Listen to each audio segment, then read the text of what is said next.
الشيطان الرجيم بسم الله الرحمن الرحيم ما كان محمد أبا أحد من رجالكم ولكن رسول الله وخاتم النبيين وكان الله بكل شيء عليما إن الله وملائكته يصلون على النبي يا أيها الذين آمنوا صلوا عليه وسلموا تسليما. محبت سے پڑھیے گا الصلاۃ والسلام علیک یا سید واصحابك يا حبيب الله الصلاة والسلام عليك يا سيدي يا رسول الله وعلى آلك وأصحابك يا حبيب الله الصلاة والسلام عليك يا سيدي يا رحمة للعالمين وعلى آلك وأصحابك يا خاتم النبيين يا شفيع المذنبين يا راحة العاشقين يا جد حسن والحسين يا جد حسن والحسين. سامعین محترم، آج 31 اکتوبر کا دن ہے، غازی علم دین شہید رحمۃ اللہ علیہ آپ کی شہادت کا دن ہے. دیکھیں کتنی پیاری سی بات ہے کہ کی محمد سے وفا تو نے تو ہم تیرے ہیں، یہ جہاں چیز ہے کیا لوح و قلم تیرے ہیں. کہ انہوں نے ان کی جو پہچان ہے وہ ہے حضور سے وفا کرنا. کتنی بڑی بات ہے کہ حضور سے وفا کرنا ان کی پہچان ہے. کیسی بات ہے کہ انہوں نے حضور سے وفا کی اور آج دیکھیں پوری دنیا میں ان کا ذکر کیا جاتا ہے اور اہل وفا کے ساتھ ان کا ذکر کیا جاتا ہے. جب اہل وفا کا نام آتا ہے، حضور علیہ الصلوۃ والسلام کی ذات اقدس پر اپنے آپ کو قربان کر دینے کا نام آتا ہے، تو وہاں پہ اور جہاں اتنے بڑے بڑے عشاق کے رسول صلی اللہ علیہ وسلم کا نام آتا ہے تو وہاں پہ غازی علم دین شہید کا بھی نام لیا جاتا ہے. یہ کتنی بڑی ہستی ہے نا آپ کہ بڑی بڑی یہ جو ہم آج 31 اکتوبر کو آج ان کا ذکر کہہ رہے ہیں نا، آپ کو پتہ ہے کہ یہ بھی اللہ کی سنت ہے. اللہ رب العزت نے قرآن پاک میں انبیاء کے واقعات کو بیان کیا، اولیاء اللہ کے واقعات کو بیان کیا اور فرمایا کہ یہ جو ہم واقعات بیان کرتے ہیں نا، یہ اس لیے بیان کرتے ہیں کہ آپ کے دل کو مضبوطی عطا ہو، آپ کے دل کو مضبوطی اور سکون ملے. اور ہمارے لیے اللہ تعالیٰ نے یہ واقعات بیان کیے تاکہ ہم اس سے سیکھیں اور ہمارا دل اور مضبوط ہو. آپ دیکھیں نا، جب ہم اللہ تعالیٰ کی نیک ہستیوں کے واقعات پڑھتے ہیں تو ہمارا بھی دل کرتا ہے یار ہم بھی کوئی دین کے لیے کام کریں، ہم بھی عشق رسول صلی اللہ علیہ وسلم سے میں کوئی کام کریں، ہم بھی ناموس رسالت کے لیے عقیدہ ختم نبوت کے حوالے سے اللہ تعالیٰ ہمیں بھی کام کرنے کی توفیق عطا فرمائے. تو یہ بڑے بڑے لوگ ہیں، اور بڑے لوگ وہی ہوتے ہیں جنہوں نے اپنی زندگی حضور کے لیے قربان کی. روپے پیسے سے انسان بڑا نہیں ہوتا. کتنے لوگ مر گئے اس دنیا سے چلے گئے، بڑی دولتیں بڑا نام تھا، لیکن جب وصال ہو گیا، آنکھیں بند ہوئیں، مر گئے، تو آج ان کو کوئی جانتا بھی نہیں ہے. آج ان کو کوئی جانتا بھی نہیں ہے. تو بڑے بڑے ایسے لوگ ہیں ہمارے خاندان میں، ارد گرد بڑے لوگ ہیں. 970 سال ہو گئے ہیں داتا حضور کو وصال فرمائے.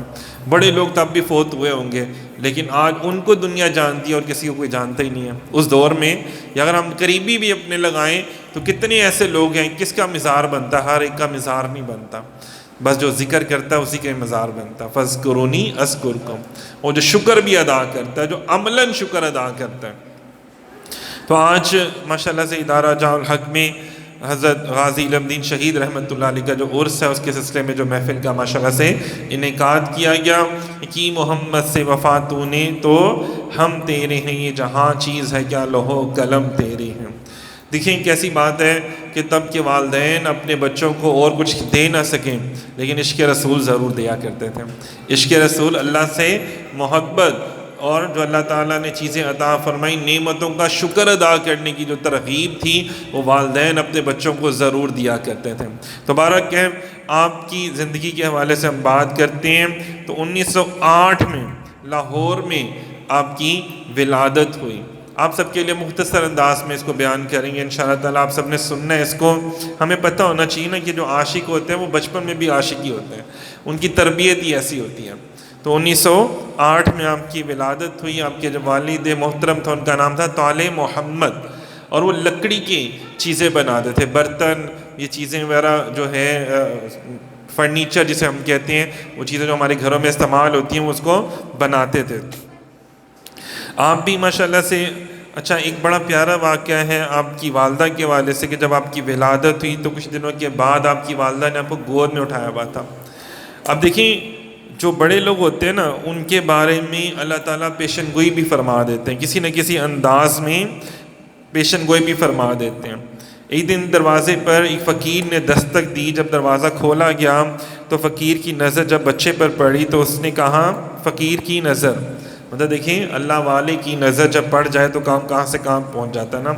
تو جو فقیر تھا اس نے کہا اللہ والا تھا. آج کل کے فقیر نہیں جو صرف بھیک مانگتے ہیں, پہلے فقیر ہوا کرتے تھے جو عطا کیا کرتے تھے, جو عطا کیا کرتے تھے, تربیت کیا کرتے تھے. آج کل کے وہ فقیر نہیں ہیں جو صرف بھیک مانگتے ہیں نا, بھیک نہ دو تو 10 گالیاں دے کے جاتے ہیں, تو وہ والے فقیر نہیں. وہ تو جو اس کا جو دیتا تھا اس کا بھی بھلا, جو نہیں بھی دیا اس کا بھی بھلا, سب کا ہی بھلا چاہتے تھے. کہا کہ تیرا یہ جو بیٹا ہے نا یہ بڑے نصیب والا ہے, اللہ نے تم پر بڑا احسان کیا کہ تمہیں یہ بیٹا عطا فرمایا, اور تم اس کو سبز رنگ کے کپڑے پہنایا کرو گنبد خضرا کی نسبت سے نا, کہ تم یہ حضور کا عاشق ہے, یہ اس کے دل میں حضور کی محبت ڈال دی گئی ہے. سامعین محترم, وقت گزرتا ہے, مختصر کرتے ہیں. غازی علم دین, اس دور میں بھی دیکھیں محافل ہوا کرتی تھی, اس دور میں بھی سارے معاملات ہوا کرتے تھے, لوگ بیان کیا کرتے تھے. اور جہاں بھی آپ کو پتہ ہے کہ تب مسلمان اور ہندو اکٹھے رہا کرتے تھے. آج بھی خیر کئی ایسے علاقے ہیں, لیکن تب پاکستان انڈیا نہیں بنا تھا, اور یہ پورا علاقہ ایک ہی علاقہ کہلاتا تھا بر صغیر کے نام سے. اس میں باقی شہروں کا نام لیا جاتا تھا, اور اس طرح صوبے بھی نہیں تھے نا تب. تو ایک کیا اسے کہتے ہیں, ایک راجپال, ہندو راجپال پبلشر تھا, جس نے تو بناؤس باللہ معاذ اللہ نبی محترم حضرت محمد مصطفیٰ سید الانبیاء صلی اللہ علیہ وسلم کی بے ادبی اور گستاخی کے حوالے سے اس نے کتاب لکھ ڈالی اس نے, اور وہ اس کی اشاعت بھی کرنی شروع کر دی.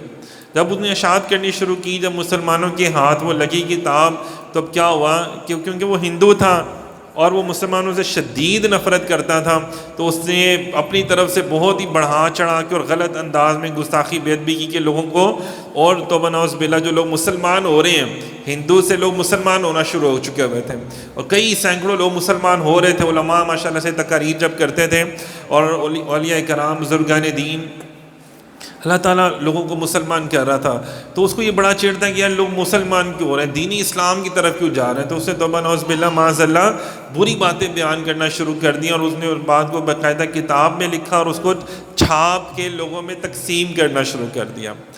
اچھا, آپ کو ایک بات بتاؤں کہ جب یہ ایسا معاملہ ہوا تو ظاہری بات ہے مسلمانوں کے دل دکھے. تمام مسلمان اپنی جان اور مال سے بھی زیادہ حضور سے محبت کرتے ہیں, لیکن اس ٹائم چونکہ انگریز کی حکومت تھی, اور انگریز کو اس سے کوئی سروکار ہی کوئی نہیں تھا. انگریز اور ہندوؤں کی حکومت تھی, ان کو اس سے کوئی سروکار نہیں تھا نبی سے محبت کا, کیونکہ وہ نبی کو مانتے ہی نہیں ہے, تو محبت تو پھر دور کی بات ہے. ان کے لیے تو ٹھیک تھا کہ یار چلو اچھی بات ہے, تو بنعوذ باللہ مسلمانوں کا دل دکھ رہا ہے, یہ اچھی بات ہے. وہ تو کام ہی ایسے جان بوجھ کے کیا کرتے تھے. بے شمار انہوں نے کام ایسے کیے, جیسے امامہ شریف ہے ہمارا. آپ کو پتہ ہے امامہ شریف کتنی قدر و منزلت ہے اس کی. امامہ شریف آپ نے اکثر دیکھا نہیں ہے علماء کرام کو پہنتے ہوئے, کتنی قدر و منزلت ہے. اب انہوں نے کیا کیا کہ یہ مسلمانوں کے لیے بہت بڑی بات تھی, ٹوپی پہننا سر پہ, امامہ شریف سر پہ پہننا. انہوں نے پتہ ہے اس کی تذلیل کیسے کی. انہوں نے جو یہ ویٹر نہیں ہوتے کھانا پکڑا رہے ہوتے ہیں, بھاگ بھاگ کے ہم ریسٹورنٹس میں جاتے ہیں, ان کو پہنا دیا. بھائی جو گارڈز کھڑے ہوتے ہیں ان کو امامہ شریف پہنا دیا, اور کیا کہا کہ یار یہ تو بس استغفر اللہ, یہ تو ہمارے گارڈز کے برابر بھی نہیں ہے, تو ہم ان کی بات کیوں سنیں, ان کی کوئی اوقات ہی نہیں ہے. مطلب علماء کرام کی تذلیل کرنے کے لیے. تو جو کرتا ہے نا تو پھر اللہ تعالیٰ ان کو بھی عذاب الہی میں مبتلا کرتا ہے, اور پھر ان کے ساتھ ہوا بھی بڑا ذلیل کر کے پھر وہ اللہ تعالیٰ نے ان کو یہاں سے نکالا ان کو. بہرحال آپ کو پتہ ہے کہ سب سے پہلے ایک شخص تھا عبدالعزیز اور دوسرا اللہ بخش.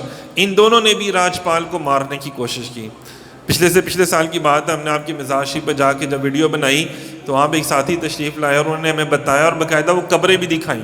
آپ کے قدموں والی سائڈ پہ نا کراس کر کے تھوڑا سا آگے جائیں تو وہاں پہ 2 قبریں بنی ہوئی ہیں، پتھر لگا ہوا ہے سنگ مرمر کا، اور وہاں پہ باقاعدہ لکھا بھی ہوا ہے، ان دونوں ہستیوں کا نام لکھا ہے کہ پہلے انہوں نے بھی کوشش کی، مطلب 2 اور لڑکے تھے، انہوں نے بھی کوشش کی، لیکن کیا تھا، اب اس کو بھی پتا تھا کہ میں نے غلط کام کیا، تو اس نے انگریز حکومت سے پولیس پروٹیکشن لی ہوئی تھی اس میں.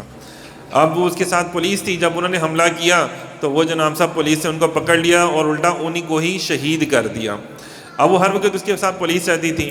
اب ادھر غازی علم دین شہید رحمۃ اللہ علیہ نے جب علماء کرام سے بیانات سے سنا تو آپ کا دل بھی بڑا دکھی ہوا، اور آپ کا دل کیا کہ یار یہ اس بندے کو اس دنیا میں نہیں رہنا چاہیے. تو آپ نے اپنی والدہ سے پیسے لیے، انہوں نے کہا تم تو پیسے خرچ کرتے نہیں ہو، تو آج یہ پیسے کہاں سے کیا کرو گے تم جا کے؟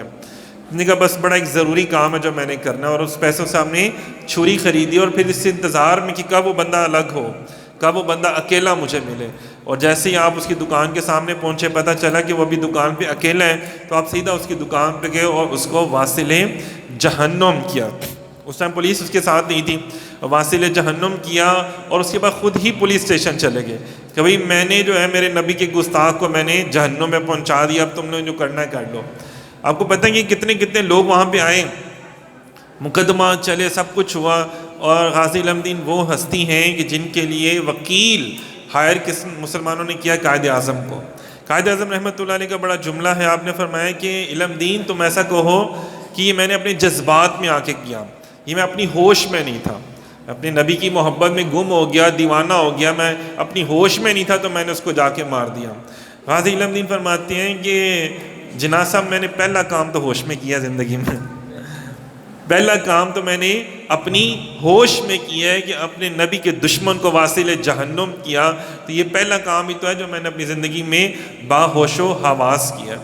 دیکھیں جو کسی قابل ہو نا تو پھر اس کی شانیں بھی اس کو بڑی عطا کرتے ہیں. تو یہ وہ ہستی ہیں کہ جنہوں نے ناموس رسالت کے لیے اور بڑے بڑے گستاخ، مطلب ایک گستاخ رسول کو واصل جہنم کرنا بہت بڑی بات ہے. کہ جب انگریز کا دور ہو اور آپ کو پتہ ہو کہ جب میں قتل کروں گا تو مجھے بھی قتل کر دیا جائے گا، مجھے بھی پھانسی پہ چڑھا دیا جائے گا، ساری چیزیں سامنے رکھ کر پھر انہوں نے جا کے اس کو واصل جہنم کیا. آج لوگ کیا کہتے ہیں، یار سخت بات نہ کرو، ماحول بڑا خراب ہے، سخت بات نہ کیا کرو، کیا ہوتا ہے کہ یار ایجنسیاں آگے پکڑ لیتی ہیں، سخت بات نہ کیا کرو تو یہ ہو جاتا ہے وہ ہو جاتا ہے. کیا ہے، حالات بڑے خراب ہیں. حالات تو تب بھی بڑے ٹھیک نہیں تھے، کوئی حالات تب بھی بڑے خراب تھے، مسلمانوں پہ بڑا ظلم ہوتا تھا لیکن مسلمان چیختے چلاتے نہیں تھے. لیکن دیکھیں جتنا مرضی ظلم کر لو نہیں کچھ چیخیں گے چلائیں گے. جائیدادیں سلب کر لی، ظلم کیا، ہندوؤں کو زیادہ پریفر دیا گیا، مسلمانوں کو ظلم کیا گیا بہت زیادہ، کچھ نہیں بولے. لیکن جیسے ہی ناموس رسالت پر بات آئی تو دیکھیں ایک لکڑی کام کرنے والے کا ایک بیٹا جو خود بھی پڑھا لکھا نہیں ہے، وہ اس نے جا کے کیا کیا، گستاخ رسول کو واصل جہنم کر دیا. کتنی بڑی بات ہے. خیر آپ کا سارا یہ سلسلہ چلتا رہا، اور پھر بڑے بڑے علماء، بڑے بڑے مشائخ جو اس دور میں تھے، اور وہ آئے آپ کے پاس، حضرت پیر مہر علی شاہ صاحب، پیر سید جماعت علی شاہ صاحب، بڑے بڑے قمر الدین سیالوی صاحب رحمۃ اللہ علیہ، بڑے بڑے تشریف لے کر آئے. بڑا واقعہ کتابوں میں ہم پڑھتے ہوتے ہیں اکثر، قمر الدین سیالوی رحمۃ اللہ علیہ، پیر سیال، آپ تشریف لے کر آئے نا، تو آپ کی گفتگو ہوئی تو انہوں نے کہا، غازی صاحب نے کہا کہ آپ تو ماشاءاللہ حافظ قرآن بھی ہیں، پیر ہیں اتنے بڑے، تو آپ مجھے قرآن پاک کی تلاوت سنائیں. جیل میں قرآن پاک کی تلاوت سنی جا رہی، جو بندہ جیل میں ہو ویسے ہی نہیں اس سے بولا جاتا، ویسی ٹینشن سے مرا مکا ہوا ہوتا ہے. لیکن وہ حضور کے گستاخ کو مار کے آئے تھے تو ٹینشن کس بات کی، اور اگر قتل بھی کیا جانا تھا، ان کو شہید بھی کیا جانا تھا، تو سیدھا حضور کی بارگاہ میں جانا تھا. تو بار گئے تو انہوں نے قرآن پاک کی تلاوت، انہوں نے کہا حضور آپ قید میں ہیں، جیل میں ہیں، تو سورہ یوسف کی تلاوت میں سناتا ہوں کہ یوسف علیہ السلام بھی جیل میں تھے نا، کتنے کچھ عرصہ وہ بھی جیل میں رہے، تو ان کے ساتھ بھی ایسی کیفیات ہوئیں، تو وہ کیفیات بھی یاد آ گئیں. پھر یہ بھی، اور پھر حضور کی ناموس کے لیے اپنی جان کی بھی پرواہ کیے بغیر اس طرح کا قدم اٹھانا، یہ بہت بڑی بات ہے. تو آنکھوں میں آنسو آ گئے کہ اللہ تعالیٰ ہمیں بھی ایسی توفیق عطا فرمائے. اور آنسو آ کے اور ہچکی لے کے آپ قرآن پاک کی تلاوت بھی ساتھ کر رہے ہیں. آپ کو پتہ ہے کہ جب بندہ رو رہا ہو ہچکی لے کے تو کیا ہوتا ہے، بعض کا مخارج میں تھوڑا سا بندہ اوپر نیچے ہو جاتا ہے، کوئی زبر زیر پیش کا فرق آ جاتا ہے. اب وہ تھوڑا سا فرق آیا تو انہوں نے، غازی صاحب نے کہا کہ پیر صاحب کو کہ پیر صاحب آپ نے یہ لفظ کی ادائیگی صحیح نہیں کی. تو پیر صاحب رک گئے، اہل نظر تھے نا، تو انہوں نے کہا غازی صاحب آپ تو میری جہاں تک معلومات ہے آپ تو پڑھے لکھے نہیں ہیں, آپ نے تو قرآن پاک, یہ تو ایسے غلطی تو کوئی حافظ ہی نکال سکتا ہے, تو آپ تو حافظ قرآن بھی نہیں ہیں اور آپ نے تو قرآن پاک بھی کوئی ٹھیک سے نہیں پڑھا ہوا. تو آپ نے فرمایا لوگ قرآن پاک پڑھتے ہیں اساتذہ کرام قاریوں کے پاس جا کے, ایسے ہی ہے نا, حافظوں کے پاس بیٹھ کے ایسے بینچ رکھے ہوتے ہیں, ان کے اوپر قرآن پاک ہوتا ہے, ان سے بیٹھ کے باقاعدہ تعلیم حاصل کرتے ہیں. لیکن میں نے جو قرآن پڑھا, میں نے صاحب قرآن سے قرآن پڑھا, میں نے محمد مصطفیٰ صلی اللہ علیہ وسلم کی بارگاہ میں بیٹھ کے قرآن سیکھا. تو اسی لیے جو میرے آپ الفاظ میں درستگی دیکھ رہے ہیں نا, قرآن پاک کو یاد کرنا اور درست انداز میں پڑھنا, تو یہ سب حضور کا صدقہ ہے, حضور کی عطاعت ہے. جب نگاہ مصطفیٰ ہو جائے نا, آپ دیکھ لیں نا حضرت سلیمان فارسی رضی اللہ تعالیٰ عنہ جب تشریف لائے تو ان کو عربی بالکل نہیں آتی تھی. تو کیا ہوا, جب وہ تشریف لائے نا تو ان کو تو اور زبان آتی تھی. تو حضور علیہ السلام نے کسی کو بلایا کہ جی سلمان کی جو زبان ہے فارسی آپ بولیں. اب وہ انہوں نے جو بیان کیا انہوں نے الٹا بیان کر دیا. تو سرکار مسکرائے, ہم نے فرمایا نہیں میرے سلمان یہ بات نہیں کر رہے, یہ بات کر رہے ہیں. تو پھر کیا ہوا, اسی وقت جبرائیل امین تشریف لے کے انہوں نے عرض کیا رسول اللہ سلیمان فارسی سے عرض کریں کہ وہ اپنا منہ کھولے. جب انہوں نے منہ کھولا تو انہوں نے اپنا لعاب ڈالا ان کے منہ میں, حضرت جبرائیل امین نے اسی وقت ان کو ساری عربی زبان یاد ہو گئی.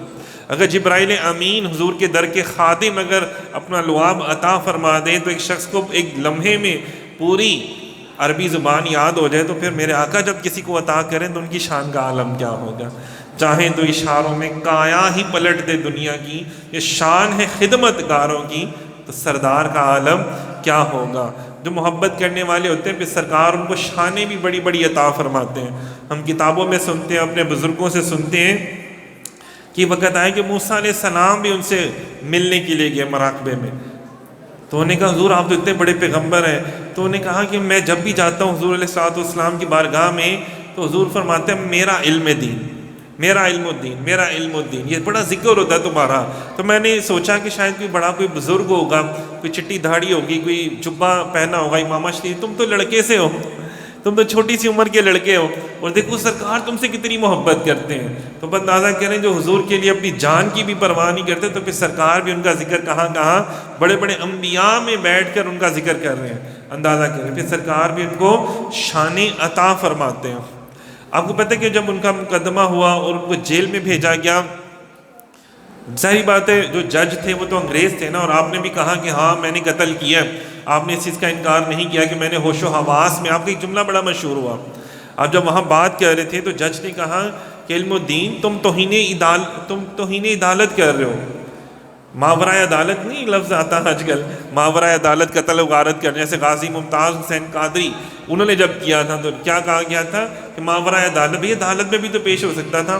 تو انہوں نے کہا حضور آپ کو عدالت, ماورائے عدالت قتل پسند نہیں, آپ کو توہین عدالت پسند نہیں, تو ہمیں کیسے توہین رسالت پسند ہو سکتی ہے جب آپ اس کے اوپر مقدمہ بنا دیتے ہیں. اور اگر کوئی ہمارے نبی پر کوئی بات کرے تو ہم اسے کیسے جانے دے سکتے ہیں, کیسے چھوڑ سکتے ہیں اس کو. تو ہمیں بھی توہین رسالت برداشت نہیں ہوتی. باہر کہ آپ نے پھر آپ کو جب شہید کیا گیا تو آپ کو لاہور کی بجائے آپ کو میاں والی بھیج دیا گیا, جو قیدیوں کا قبرستان ہوتا ہے نا وہاں پہ دفنانے کے لیے. جب وہاں دفنانے کے لیے بھیج دیا گیا تو علامہ اقبال اور کچھ علماء کرام, کچھ بڑے لوگ وہاں پر گئے, انہوں نے اپنی بہاف پر انہوں نے گورنر پنجاب جو سب انگریز تھا اس سے بات چیت کی کہ جناب کوئی ہندو مسلم فسادات نہیں ہوں گے, آپ ہمیں ساتھ لے کے جانے دیں. اب جب قبر کھودی جا رہی ہے بڑے بڑے لوگ وہاں کھڑے ہیں, پولیس والے بھی کھڑے ہیں, ان کو یہ تھا کہ یار بڑی بدبو آئے گی, کسی کو دفنا دیا جائے تو کچھ دنوں میں ہی کیا ہوتا ہے جسم گلنا سڑنا ہو جاتا ہے. لیکن جیسی قبر کشائی کی گئی تو وہاں سے خوشبوئیں نکلنا شروع ہو گئیں, معطر کر دیا, پورے علاقے کو ہی معطر کر دیا.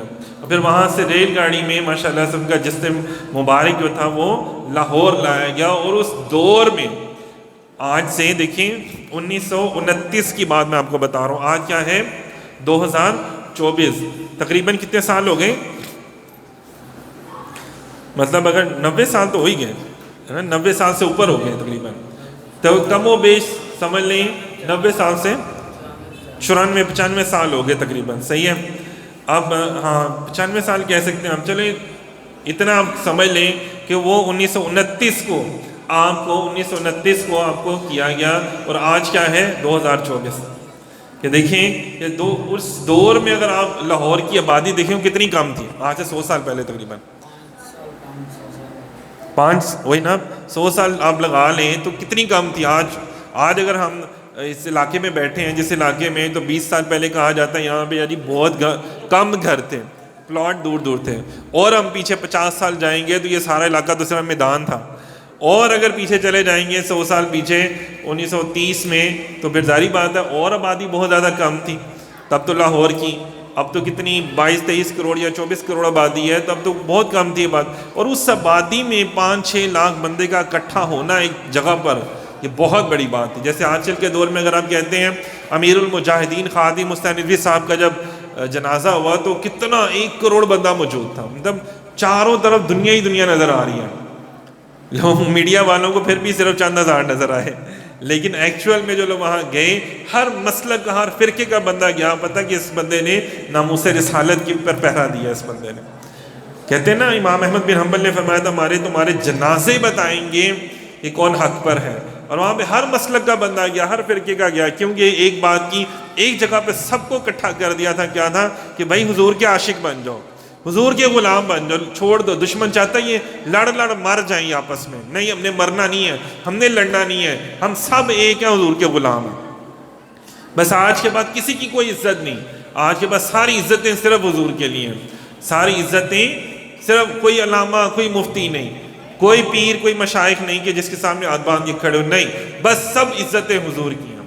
چھوڑ دیں یار میرے آنے پہ کھڑا ہوا نہیں کھڑا ہوا، میرے پہ پیسے نچھاور کیے کہ نہیں کیے، چھوڑ دیں، بس حضور کا ذکر کرنا۔ اور جب اس بات پہ امت متفق ہو جائے گی تو اللہ تعالیٰ فرما رہے ہیں نا کہ قُلْ إِن كُنتُمْ تُحِبُّونَ اللَّهَ فَاتَّبِعُونِي يُحْبِبْكُمُ اللَّهُ، محبوب آپ فرما دیجئے کہ اللہ تو تب بھی تم سے محبت کرے گا نا، جو مرضی کر لو تم، قرآن پاک کی تلاوتیں تم کر لو، روزے رکھ لو، حج کر لو، زکاتیں کر لو، لیکن جب تک حضور کا ذکر نہیں ہوگا، ذکر مصطفیٰ نہیں ہوگا، وَرَفَعْنَا لَكَ ذِكْرَكَ اپنی زندگی میں شامل نہیں کرو گے نا، تب تک کیا ہوگا؟ کچھ بھی نہیں ہونا۔ جب تک ناموس رسالت کے لیے اپنی جان کو قربان نہیں کرو گے۔ ہمارے سامنے واقعات ہیں، حضرت ابوبکر صدیق رضی اللہ تعالیٰ عنہ، سب کچھ ایک طرف، حالات بڑے مشکل تھے لیکن سب ایک طرف، اور ناموس رسالت کے لیے جنگ کرنے کے لیے کہا سارے جائیں، کوئی گھر میں نہ بیٹھے، ہاں مجھے بھی پکڑ کے لے جاؤ۔ تو لوگوں نے کہا